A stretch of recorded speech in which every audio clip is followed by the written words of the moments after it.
We can start? Okay, good afternoon. We have today with us Dorothy Bryant, who is a novelist, right? Primarily, yes. Yes, and she's here on the show because she did something that has to do with two French writers, Georges Sand and Gustave Flaubert, right?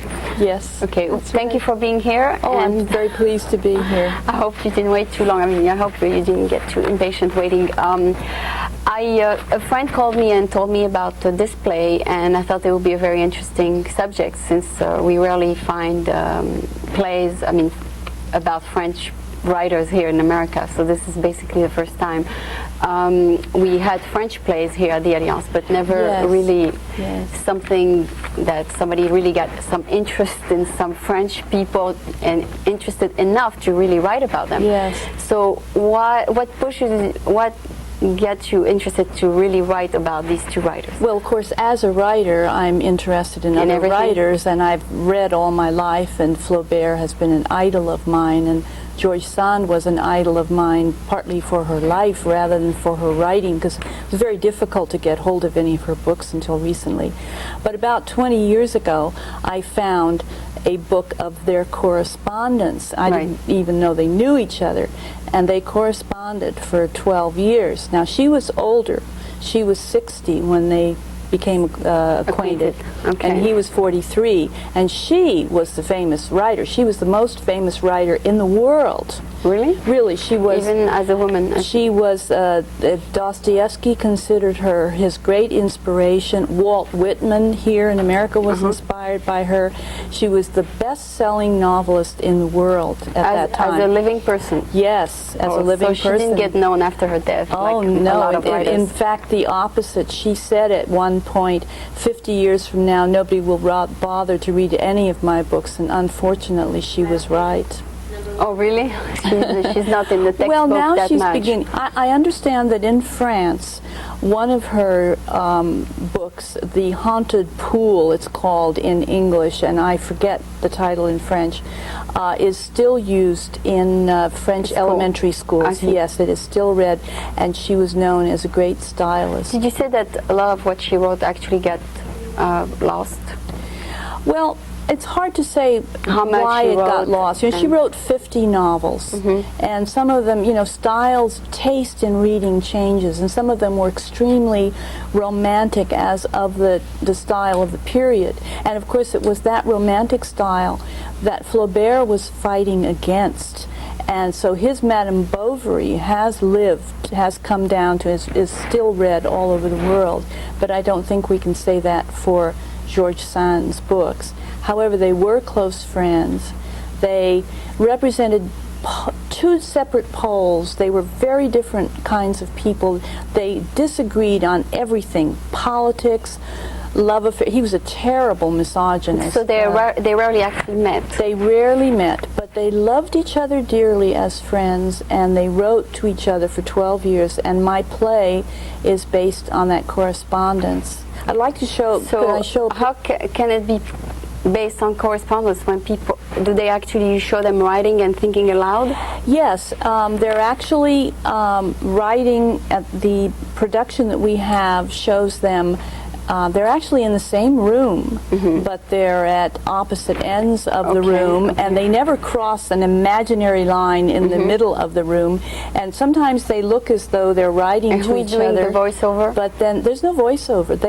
These are two actors in the... No, you said they write, so how do we know what they're writing? They speak as they write. Oh, they speak? They speak as they write. Okay. And then every once in a while, when they get into a hot argument, they get up and actually face each other and talk. But the audience understands. They're imaginative enough to understand that we are still talking about a correspondence, and they're hundreds of miles away, but they are having this conversation through letters. This is funny because nowadays people have such a hard time communicating, and people get separated a lot, that this is really happening nowadays. I mean, people really actually communicate by letters. I mean, because it's sometimes hard to communicate. Well, letters really are a lost art, aren't they? We're too busy picking up the phone all the time now. Well, that's your opinion. Really? Did you write letters? Great. Yeah, sometimes I can't get hold of someone, or it's too far, or it's much easier to write. And I think that in letters, letters are very special because they really come out of our deepest thoughts, and we pull our thoughts together in a way that we never do when we're just talking. And I think that's what's so wonderful about there's letters. Things that are good to write and things that are good to say. Right. And this is basically... so you said they rarely met, so what was their relationship? They just have a special feeling for each other? They were very good friends. They had a special feeling for each other because, first of all, he had been inspired by her as a young man, as a beginning writer, and she saw him as the coming generation of good writers who would be entirely different from her and who were really rebelling against the Romantic movement. But was she like nowadays we call a woman a feminist? You say she was like ahead of her time, right? She was way ahead of her time. Of course, she left her husband, who under law at that time had taken all her property. Yeah. She left her husband and took her 2 children and went to Paris and earned her living by writing. Something most women never did in those days. Well, some did, but not the way she did. Many. And she supported not only herself and her children and her lovers, but when she finally got her estate back and went back to Nohant, she supported that because the farm never supported itself. She supported peasants. She supported good political causes. She said at one point, "I've made a lot of money by my writing, but I haven't a sou," and it's because she was always giving it away. Okay, so what did she write about mainly? She wrote a great deal about politics, about women, and she wrote a great deal against marriage laws and the condition of women. Did that influence France in some ways? Not soon enough, I don't think. Oh, okay. But she was very much followed by her readers because of that. And she wrote I think the most important thing she did was that she wrote about poor people and common people as real people who were deep and genuine and heroic and had something to offer. And you have to realize that before that time, poor people are not poor people were like comic figures. Look at Shakespeare. You look at a Shakespeare play, he uses poor, common people for comic relief. But her heroes were poor people. And that was a great... Victor Hugo also used poor people as heroes. Pardon me? Victor Hugo That's also. right. And they were famous together at the same time. But Hugo was a good deal more romantic. She was a little bit more realistic in showing the condition of the poor. Okay, now what makes you believe that as an American you can really catch the spirit that went on between them? Because they probably had different spiritual experience than maybe Americans don't understand. What makes you believe you might understand them? Well, I think that with all artists, including Flaubert and Sand, that it's the duty of and the talent of the artist and the writer to go deeply into human experience. And if you go deeply enough, we're not all that so different from each other, especially Americans. We're all mixed up. And I'm practically French. My parents came from Turin, so I'm closer to... You have some French in your blood, yes. Okay. But so you think you had a feeling for what they went through a little bit, or you tried to imagine it? The thing is that what they went through is so similar to what we're living through now. They went through the Franco-Prussian War, which tore things apart for them in a way that's very much like ours. She was at the heart of the political action in the Revolution of 1848, a failed revolution, a great disillusionment. She wrote all the bulletins of the Republic. She was all part of that. And so we've certainly had a lot of failed and disappointing revolutions in our time. And Flaubert, one of his most famous lines he wrote in a letter to her after the Franco-Prussian War, he said, "Within a century we'll be killing each other by the millions." And you should see the audience when he says that line. It's so chilling because here we are 100 years later, and he was right. That's true. Let's hope there won't be another war like. Well, you sound like George Sand now. See, she insisted on not believing that everything was done and bad forever, and she would say we must hope and we must work, and he kept saying people are vicious, they've always been vicious, and they always will. And see, this is what they argue about in their letters. And so it's very much I don't think you have to be... How old did she live through? To her 70s? She was 76 when she died. Oh, she had a long life. And he was in the midst of writing a story, especially for her, when she died. It was a story that she had said to him, why don't you write about a good, plain person?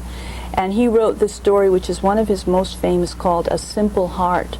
He wrote that for George Sand, and she died while he was writing it, so she never saw it. Oh. But it's one of his best. Okay, well, it seems like they are two very interesting characters. So to you, they were just friends, or more than that? Well, when you say just friends, I think that says a lot, you know, to say just friends. When we say more than that, we usually mean they slept together. And sometimes that doesn't make people any more intimate. That they were great friends. They were friends in the way that they could love each other even though they disagreed on everything. What did they disagree on? Well, they disagreed on their opinion of the human race. He said they were vicious and would never get any better, and she said they would. They disagreed on their approach to art. He would sit working over two words over and over and over again, while she said, I'm like a harp that stands in the wind, and I just let the ideas of the times blow through me. It was a different approach to style. They differed on how they felt about family and people. He never married. He was very nasty to women. She loved family and children and grandchildren. She loved to have her house full of people. Do you think then she used him because in her old age she needed a friend? Oh no, she had many, many friends. She had many, many friends. But he was the friend that she knew was the true artist leading to the 20th century. And so they kind of inspired each other. Yeah, she was generous enough to know that as different as he was from her, that was the direction that real art was going in. Did she stay alert up to 76? Oh, yes. And she was writing. When she died, she was still writing and publishing. Oh, yes. She was still writing and publishing and supporting. She said at one point, I'd stop writing now if I could. I feel like an old dray horse who'd like to just lie down and die. That's probably why she lived so long, probably because the writing kept her going. Oh, I think that she was just so full of life, and the writing was part of that life. So this is the first time you write a play? Yes, this is my very first one. So usually what do you write? Novels, right? Yes, I write novels. Fiction. Fiction. I have 9 novels. My most well-known one is called The Kin of Atta Are Waiting for You. It's a fantasy that a lot of people in the Bay Area would know. And my most recent one is about the Bay Area and partly in Europe, called Confessions of Madame Psyche. But that other one is the most well-known one. So there will be few of your viewers who would know me from that one. Confession of Madame Psyche, is that the one you mentioned in the Chronicle? Is that I think the Chronicle review mentioned that, yes. It has a lot of Bay Area history. And why? What the title? Is there somebody? Well, because it's about a fake medium who calls herself Madame Psyche. And she's an extraordinary woman who... She was poor and of mixed race, and that was often the case with women who became mediums, because I think they were brilliant but uneducated, talented storytellers. So they used their talent to psychic. That's right, really? And that's what she did. But then she changed and had... This is somebody that you personally met? No, it's based on history. I researched much of... Psychics? No, not... Well, that too. But much of the immigrant culture... I was born in San Francisco, and I was born right here in this area near your studios in the Mission District. And so I have a lot of the immigrant background of this, and I was toward the tail end of that French, Italian, German group of immigrant families that lived here, and then more Latinos, and of course Asians were always here.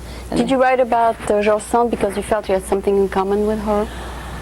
Well, no, I never think. Well, I had something in common with both of them because they were writers, and so all my life I wanted to learn from writers, and so I had their correspondence always there because I kept hoping. It's a translated correspondence. Oh, right? yes, it's in English. I will confess to your listeners that I do not read French. Okay, that's okay. French people always say, "You dared to do that." It's not a crime. Okay, well, may I show a picture? Of my, go ahead. Yes. This is. My actors for Dear Master are two of the best and most well-known actors in the Bay Area.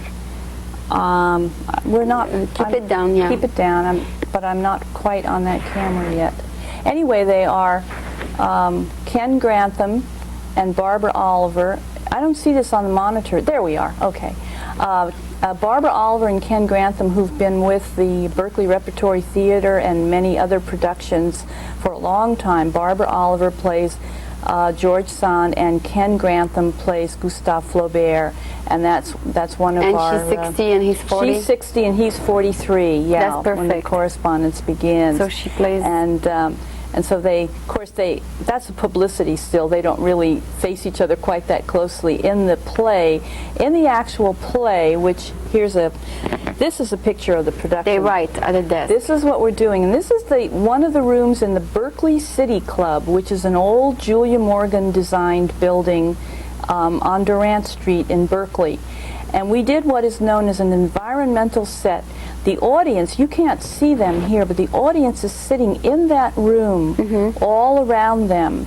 And the imaginary line is the middle of that room, and they never cross that. So they're at either end of the room, and they are writing to each other from hundreds of miles away. And then they get up every once in a while. And so as they write, they say what they're writing? Yes, they say what they're writing. Then sometimes they just get up and walk away from the letters. It's, they've memorized it.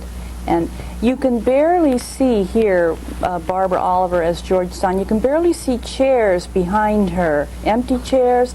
During a performance, the audience is actually sitting in those chairs and in a little balcony right behind them. Who's calling the other one Master? Dear? Ah, that's the best question. She is addressed as Dear Master by Flaubert. She is, because she was the famous best-selling novelist. And he first wrote to her because she had written the only good review of his... So he wrote to her, Dear Master. Dear Master, yes indeed. And so she wrote to him, Dear Flaubert. And she wrote to him, she called him my hermit, my troubadour, because my Benedictine, because his house had been a monastery before. And so they called each other all these affectionate names, but he mostly referred to her as Dear Master. Okay, you mentioned something about that she liked Chopin. Is that the musician, I suppose? Right? Well, of course, she's best known for having been Chopin's lover. But they were together only 9 years out of her 76 years. So she writes about it in her letters? And she refers to him briefly in her letters. She refers to her love affairs. They have in the letters they have an argument, she and Flaubert, about what it means to be in love, because he says, I never let women in my life. He mostly goes to prostitutes, and the couple of affairs that he's had have been disasters, and been very difficult for the women. And so when she talks about love and what she feels love is, he doesn't understand, because she feels that love is the merging of spirit and mind and body. And then she refers to Chopin and Musset and other lovers she had. She says, I tried to make that merger of spirit and body. She says, of course, I know I never really succeeded. So she admits that it didn't work out very well for her, but she tried anyway. So he was totally different from her. She had several loves in her life, and he didn't. She had many lovers, and he only had a couple, and treated them rather cruelly. The sort of thing where he wanted to. He said one time, I was most in love with Louise Collet when I was writing to her, because I can whip up more passion by writing to a woman than actually being with her. You know, that gets tired. Women are tiresome to him. Well, nowadays I have a hard time to make a man right. I mean, it would be nice to have men work up, like whip up a little bit of passion on paper. I'm his admirer. Because it'd be lovely to get some love letters. My husband wrote me maybe a paragraph, and then he signed his name, and I would write him letters and letters and letters, and he would, and then also, I mean, all my correspondence with men, mine is much longer, and they are very short, very brief. And I don't know what we could do. Maybe we could just hand them Flaubert's letters and say, "Get with it." Yeah, see, it's okay for men to write. Yeah, women, it's all right. You're still manly. Yes. So it looks like did the people who came to see it like it? Well, we have a hit on our hands. This is like a Cinderella story.